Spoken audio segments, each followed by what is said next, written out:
نحمده ونصلي على رسوله الكريم اما بعد فاعوذ بالله من الشيطان الرجيم بسم الله الرحمن الرحيم لقد من الله على المؤمنين إذ بعث فيهم رسولا من أنفسهم يتلو عليهم آياته ويزكيهم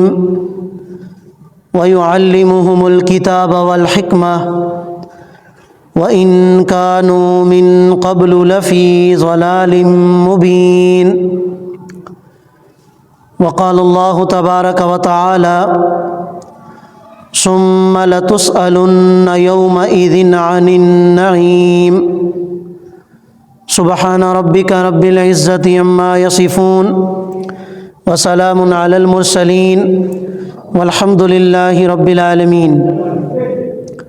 اللهم صل على سيدنا ومولانا محمد وعلى آل سيدنا ومولانا محمد وبارك وسلم. میرے انتہائی واجب الاحترام مسلمان بھائیوں، دوستوں، بزرگوں،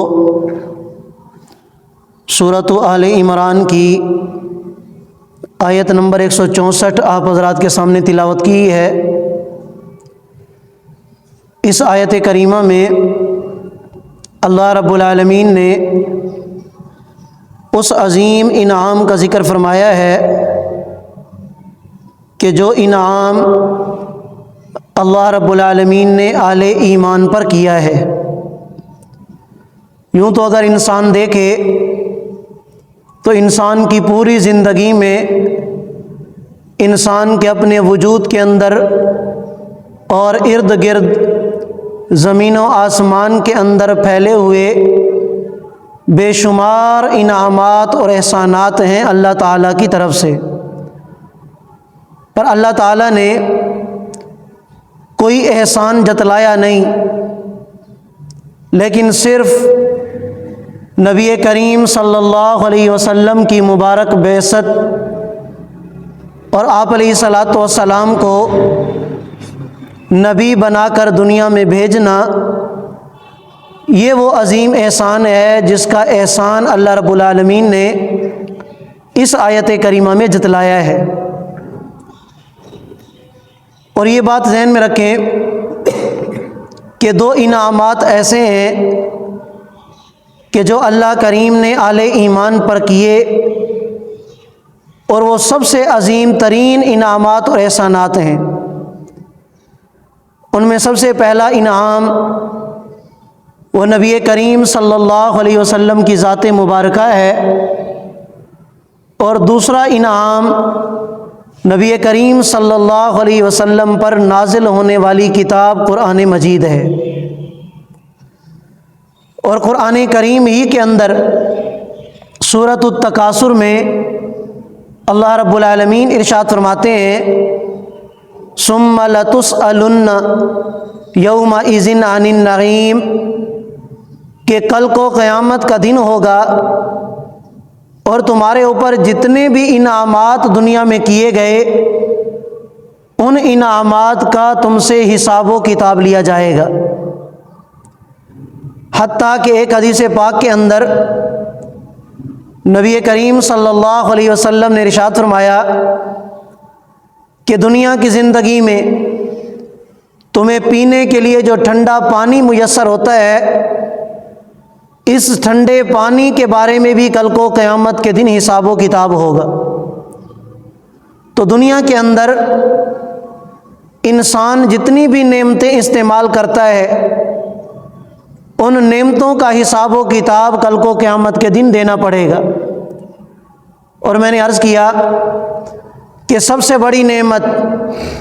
وہ نبی کریم صلی اللہ علیہ وسلم کی ذات مبارکہ ہے، اور اللہ تعالیٰ کی کتاب قرآن مجید ہے. اور کل کو قیامت کے دن نبی کریم صلی اللہ علیہ وسلم کی ذات مبارکہ کے بارے میں بھی سوال ہوگا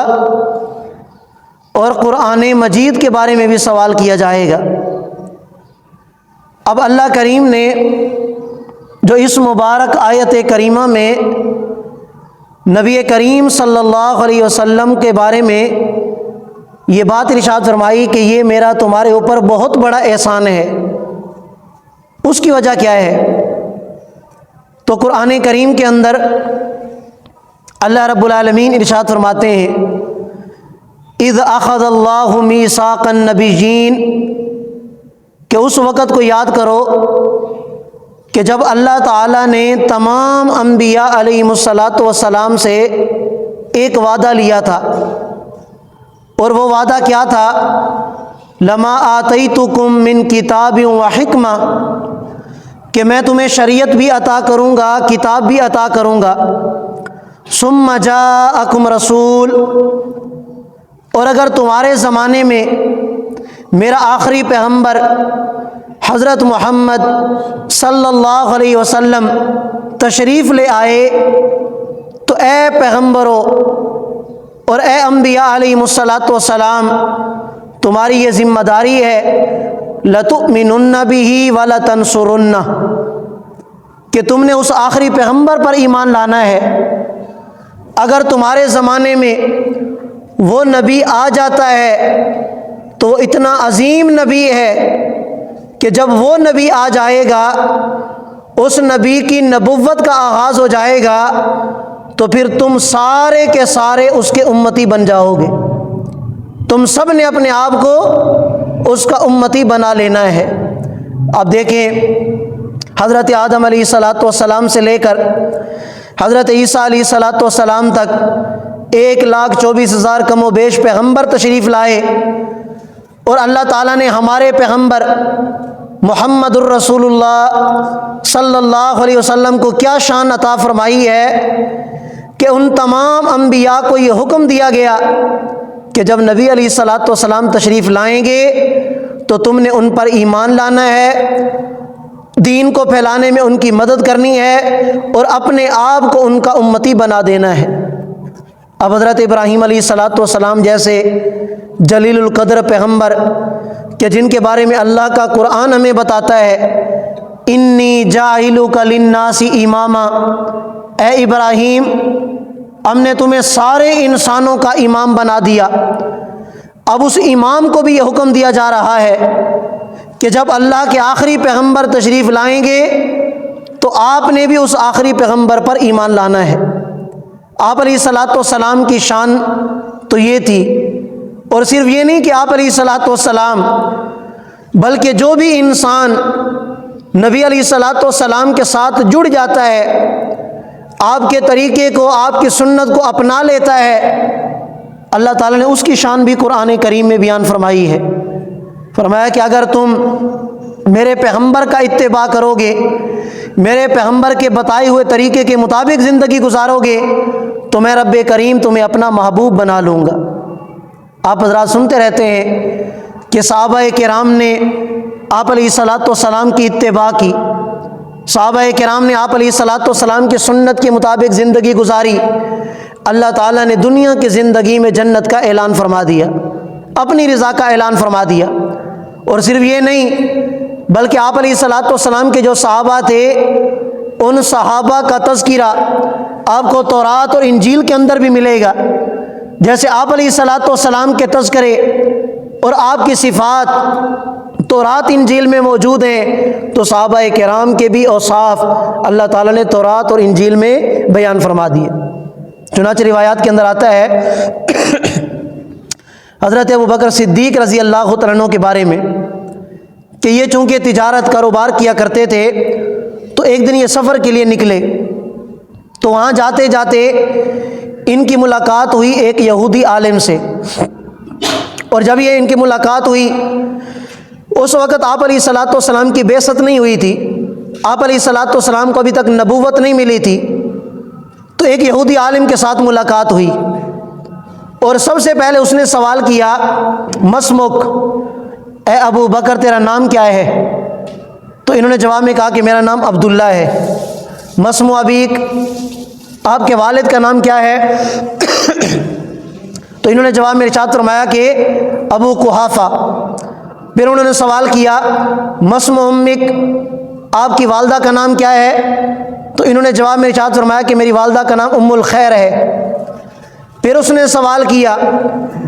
مسم مدینتک مسم بالدک، کہ تو جس شہر سے آیا ہے اس شہر کا نام کیا ہے؟ تو حضرت ابوبکر نے جواب دیا کہ میں جس شہر سے آیا ہوں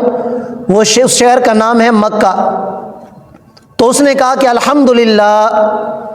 حضرت ابوبکر صدیق رضی اللہ تعالیٰ عنہ بڑے حیران ہوئے اور سوال کیا کہ میں آپ کی بات کو سمجھا نہیں ہوں کہ آپ نے سب سے پہلے میرا نام پوچھا، پھر میرے والد کا نام، اور پھر میری والدہ کا نام، اور اس شہر کا نام کہ جس شہر سے میں آیا ہوں، اور اس کے بعد آپ نے پڑھا الحمدللہ۔ تو یہ الحمدللہ پڑھنے کی کیا وجہ ہے؟ تو یہودی عالم کہنے لگا کہ میں نے تورات کے اندر پڑھا تھا کہ مکہ کا شہر ہوگا، اور مکہ کے شہر کے اندر آخری نبی کی بعثت ہوگی، اور نبی علیہ الصلوۃ والسلام کو نبوت عطا کی جائے گی، اور اس کا جو سب سے پہلا صحابی ہوگا اس صحابی کا نام ابو بکر ہوگا۔ یہ میں نے تورات کے اندر پڑھا تھا، اور اسی وقت میں نے اللہ سے یہ دعا مانگی تھی کہ یا اللہ مجھے اپنے آخری پیغمبر کا دیدار نصیب فرما دے، مجھے اپنے آخری پیغمبر کا اور اپنے محبوب کا دیدار عطا فرما دے، اور اگر آخری پیغمبر کا دیدار نہ ہو سکے تو مجھے اس کے پہلے صحابی کا دیدار نصیب فرما دے۔ آج میں نے تمہاری زیارت کر لی اور آپ کا دیدار مجھے نصیب ہو گیا، اس بات پر میں نے اللہ تعالیٰ کا شکر ادا کیا ہے، الحمدللہ میں نے پڑھا ہے۔ تو آپ علیہ الصلوۃ والسلام کی شان کے کیا کہنے، جو آپ علیہ الصلوۃ والسلام کے صحابہ تھے، اللہ کریم نے انہیں بھی یہ شان عطا فرمائی تھی کہ ان کے تذکرے بھی تورات اور انجیل کے اندر موجود تھے۔ تو آپ علیہ الصلوۃ والسلام نے کی صورت میں اللہ تعالیٰ نے عظیم الشان پیغمبر ہمیں عطا فرمایا کہ جن کے بارے میں اللہ نے انبیاء سے عہد لیا، انبیاء کو بھی حکم دیا گیا کہ اگر آپ کے زمانے میں یہ پیغمبر آ جائے تو آپ نے اس پیغمبر پر ایمان لانا ہے۔ تو یہ تو ہمارے اوپر اللہ کا احسان ہے، اور واقعی اہل ایمان پر اللہ تعالیٰ کا بہت بڑا احسان ہے کہ بن مانگے اللہ تعالیٰ نے ہمیں نبی علیہ الصلوۃ والسلام کا امتی بنا دیا، آپ علیہ الصلوۃ والسلام کی صورت میں ہمیں یہ پیغمبر عطا فرما دیا۔ اس سے بڑھ کر احسان شاید ہی کوئی اور ہو سکتا ہے۔ اور پھر اللہ تعالیٰ نے آپ علیہ الصلوۃ والسلام کو جو کتاب عطا فرمائی قرآن کریم کی شکل میں، یہ کتاب الگ سے ہمارے اوپر احسان ہے، اور یہ وہ عظیم کتاب ہے کہ جس کتاب نے ہمیں بتایا کہ تم دنیا اور آخرت میں کامیاب کیسے ہو سکتے ہو، دنیا اور آخرت میں کامیابی تمہیں کیسے مل سکتی ہے۔ ہر ایک چیز کو، شریعت کی ایک ایک بات کو قرآن کریم نے کھول کھول کر ہمارے سامنے بیان کر دیا کہ اے دنیا بھر کے انسانوں، اگر دنیا آخرت کی کامیابی چاہتے ہو تو نماز پڑھو، زکوٰۃ ادا کرو، شریعت کے جو احکامات تمہارے اوپر لاگو کیے گئے انہی کے مطابق اپنی زندگی گزارو تو دنیا آخرت میں تم کامیاب ہو سکتے ہو۔ تو یہ دو عظیم انعامات اللہ تعالیٰ نے مجھے اور آپ کو عطا فرمائے ہیں۔ یقین جانیے ہم اپنے عمل کے ذریعے، ایمان کے ذریعے، اعمال کے ذریعے ہم اللہ کا جتنا بھی شکر ادا کریں کم ہے۔ اور میں نے شروع میں یہ بات عرض کر دی کہ کل کو قیامت کے دن ان نعمتوں کے بارے میں سوال بھی کیا جائے گا۔ اللہ کریم اپنے دربار میں کھڑا کر کے ہم سے سوال کریں گے کہ میں نے تمہیں اتنا عظیم الشان نبی عطا کیا تھا اور بن مانگے تمہیں اس کا امتی بنا دیا تھا، آؤ بتاؤ کہ تم نے میرے نبی کی نبوت کا کیا حق ادا کیا ہے۔ میں نے تمہیں قرآن کے ذریعے بتا دیا تھا کہ نبی کی سنت میں کامیابی ہے، نبی کے طریقے پہ چلنے میں کامیابی ہے، آؤ مجھے بتاؤ کہ تم نے نبی کی سنت پہ کتنا عمل کیا ہے۔ کیا جواب دیں گے اللہ کی بارگاہ میں؟ اللہ نے اگر سوال پوچھ لیا کہ میں نے تمہیں عظیم الشان کتاب عطا کی تھی، تورات، انجیل، زبور سے بڑھ کر ساری آسمانی کتابوں میں عظیم کتاب قرآن کریم تمہیں عطا کی تھی، تم نے قرآن کریم کا کیا حق ادا کیا ہے؟ کوئی ایک بات ایسی بتا دو کہ قرآن کے ذریعے میں نے تمہیں نہ بتائی ہو، شریعت کی ایک ایک بات اور ایک ایک حکم اس کو میں نے قرآن کے ذریعے واضح کیا تھا، اور مجھے بتاؤ تو صحیح کہ تم نے قرآن پر کتنا عمل کیا ہے۔ کیا قرآن نے تمہیں نہیں بتایا تھا کہ دین اسلام ہی وہ دین ہے جو تمہاری کامیابی کا ذریعہ ہے؟ اگر دین اسلام سے ہٹ کر زندگی گزارو گے دنیا آخرت میں ناکام ہو۔ کہ اللہ کے قرآن نے تمہیں نہیں بتایا تھا کہ نبی علیہ الصلوۃ والسلام کے صحابہ ایمان کا معیار ہیں؟ پھر تم نے کیوں صحابہ کی زندگی کو چھوڑا تھا؟ پھر تم نے کیوں میرے نبی کی زندگی کو چھوڑا تھا؟ اگر اللہ تعالیٰ نے ان نعمتوں کے بارے میں سوال کر لیا تو ہم اللہ تعالیٰ کو کیا جواب دیں گے اور کیا منہ دکھائیں گے اللہ تعالیٰ کی ذات کو؟ اللہ تعالیٰ نے قرآن کریم میں اسی بات کو واضح فرمایا ہے، ثم لتسألن یومئذ عن النعیم، کہ اے میرے بندو آج دنیا میں نے تمہیں جتنی بھی نعمتیں عطا کی ہیں، کل کو قیامت کے دن ایک ایک نعمت کے بارے میں سوال کیا جائے گا۔ اب بعض نعمتیں تو ایسی ہیں کہ جن کا ذکر اللہ تعالیٰ نے قرآن و حدیث میں کر دیا، جیسے قرآن کریم کے اندر آتا ہے ان البصر والسمع والفؤاد، کہ یہ جتنی بھی نعمتیں اللہ تعالیٰ نے تمہیں عطا کی، آنکھیں عطا کی، کان عطا کیے، زبان عطا کی، یہ دل عطا کیا، کل کو قیامت کے دن ہر ایک کے بارے میں سوال کیا جائے گا۔ اور وہ حدیث تو آپ نے سنی ہی ہوگی کہ جس میں